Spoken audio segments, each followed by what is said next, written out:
Good morning. Welcome back. It's good to see you again. Am I wearing a long sleeve? I sure am. 50 degrees outside. Amazing.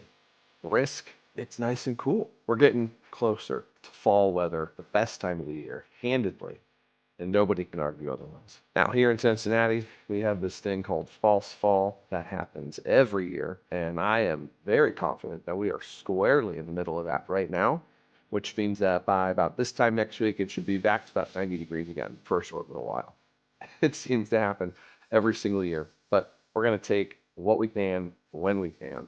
And I had no problem whipping out one of these lightweight long sleeves this morning in preparation for coming out to the gym. Speaking of the gym, we're still doing our deload week. We're still in the middle of our deload week, and it's going great. It's been nice to have a period of reduced overall volume, dare I say relaxation, in order to allow our body to start actually recovering before this next big workout block actually starts taking place. I've been working on constructing that next workout plan over the last couple days here and there, just putting a couple minutes towards actually writing down what that workout plan is going to be. And I'm not going to lie, I'm getting pretty excited for it. I've been constructing what is essentially going to become the primer for our bulk that we're going to be starting here in due time.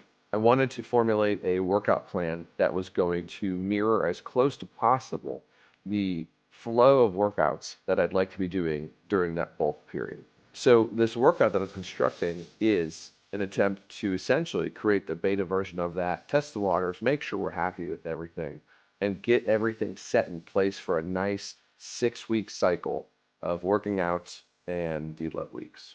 More details to come on that. I'm still fleshing out everything, making sure. As you can see from today's workout though, nothing crazy in the home gym today. Again, we're still in that deload week, so we're doing most of the exercises we've done previously, but we are reducing the overall volume on all of them to allow our body that active recovery that it needs.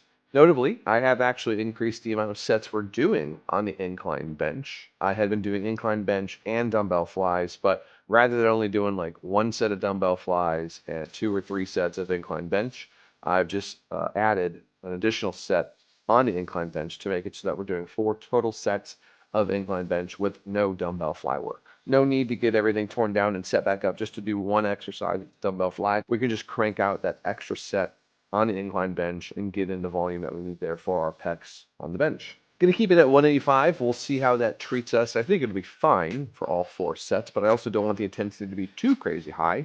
We want the RPE to be, around a 9 or so, but we don't want to be creeping above 10 and getting even failure-esque. After that, though, we're going to be wrapping up with our seated overhead press and then some cable work for our triceps, and it's going to be a pretty good day. We'll throw in some ab work at the end as well, and then we're going to go on and get our day started. These workouts have certainly been on the shorter side because we're reducing the overall volume and we're able to actually reduce down those rest periods as well. But it's been nice to have a couple extra minutes in the morning to get done what we need to get done and maybe even read a book, play a game, watch an extra YouTube video, whatever it is before that day really gets kicked off and started. Cardio still going strong. We're still doing our 30 minutes of cardio every single day, at least 30 minutes. And we've even thrown in some pretty hard runs in the last couple of days because it's been so nice outside. We had a great run yesterday. It was beautiful out. It was actually a tough run.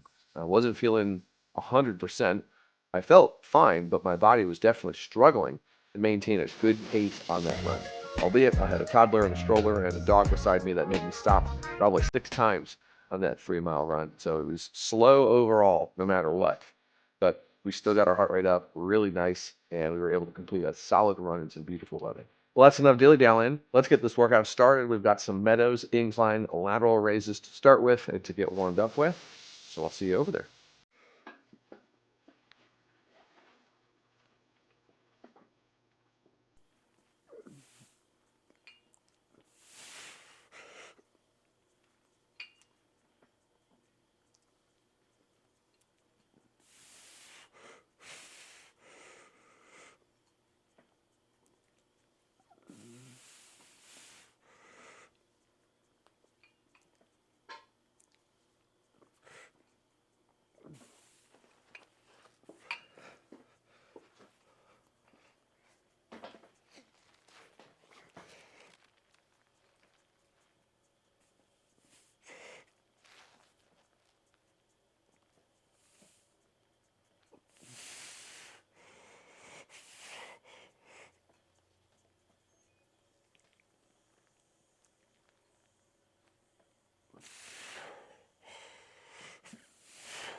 All right, set number one.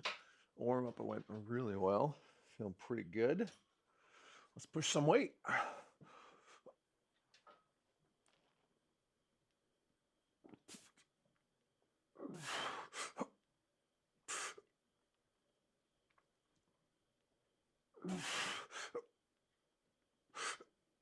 You know, my wife and I were watching the Wheel of Time series on Amazon the other day.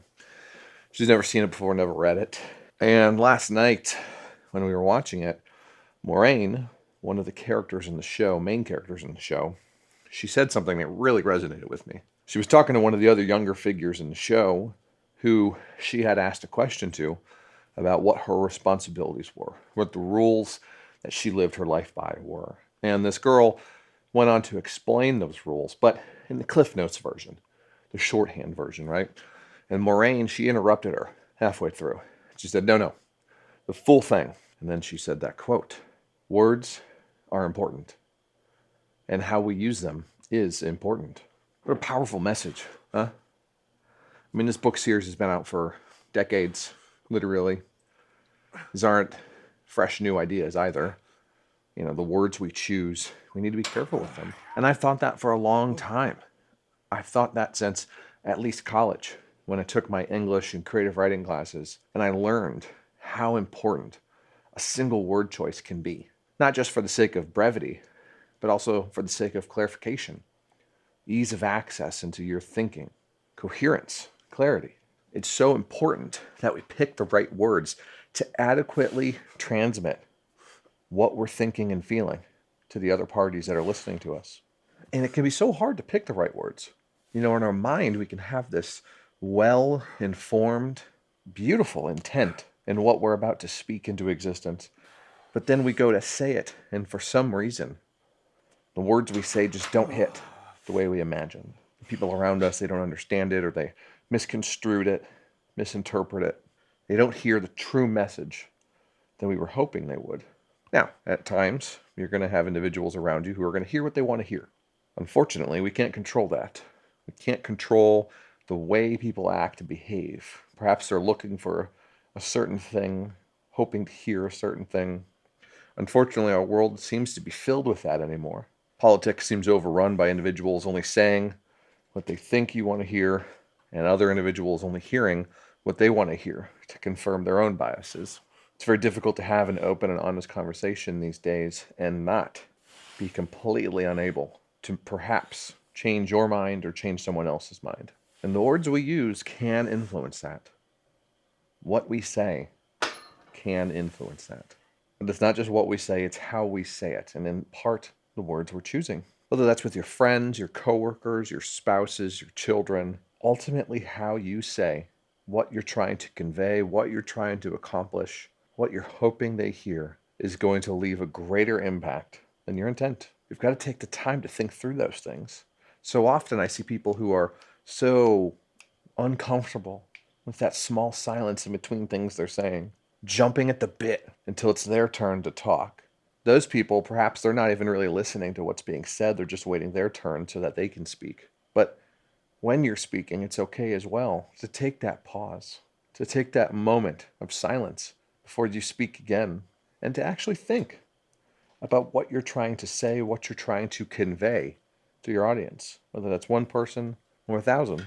Those pauses can be so important, not just for really hitting home what we're trying to convey, what we're trying to say to our audience, and perhaps the gravity of the situation at hand, but it also gives us a second to make sure that we're still on the right path, that we're not deviating, losing people, going down all these little rabbit holes away from the original message. So when we have something important to say, think about it ahead of time. Think about the words you would want to hear and that you want that person to hear. The very specific words that you want to use to say something. They really can make the world of a difference.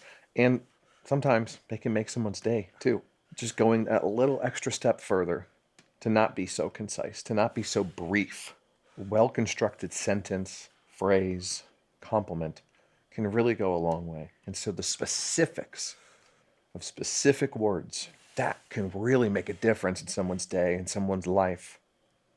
Even in small moments, using their name, when you speak to them, that could make a difference. But skimping over all those small details, that gets noticed too, just to a lesser extent, because it's those conversations that go right into the back of our head or in our ear and out the other. We pay very little attention to those, but what we say and how we say it can impact so much, both good and bad. And so if we take that extra time to just be a little bit more clear while still being concise, not long-winded, man, what a world of a difference we could probably make, huh? It'd be amazing. All right, y'all. Well, this is where I'm going to leave you for today. It's been a pretty damn good workout for a deload week. We got some good volume in here. Shoulders are definitely feeling it. I opted not to do our overhead presses, as after that 4 sets of incline bench, we were definitely feeling it in our delts, which is great. That's exactly where we want to be. Not overcooking it in the deload week, but still getting some good pump in there. Thanks again for being here. Thanks again for showing up. Great job showing up this week. It's been a weird week. You know, it's been very hot, very cold from a weather perspective, and I feel like from a day-to-day perspective, it's felt that way too. It's had some days where it's just been nuts, and some days where it's not been just as bad. But at the same time, even when it feels slower, cooler, easier, there's still a lot going on, still a lot that still needs to get done, get started, get finished. And so for that, we've got to keep putting in the time. We've got to keep putting in the effort while also ensuring that we're taking times for ourselves, for our loved ones, for our friends, and getting everything we can out of this thing we call life. As I tell the college kids that I work with all the time, if you're not having fun doing this, then what the hell is the point in doing it at all? We've got to make sure that we're having fun while we're doing all this stuff. So keep the fun meter high, keep the words true, and make sure that we're saying not only what we want to say, mean to say, need to say, but that we're saying it with as much effectiveness, much comfort and care as possible to convey the message that we need others to hear and also want them to hear. Thanks again. I'll see you guys next time.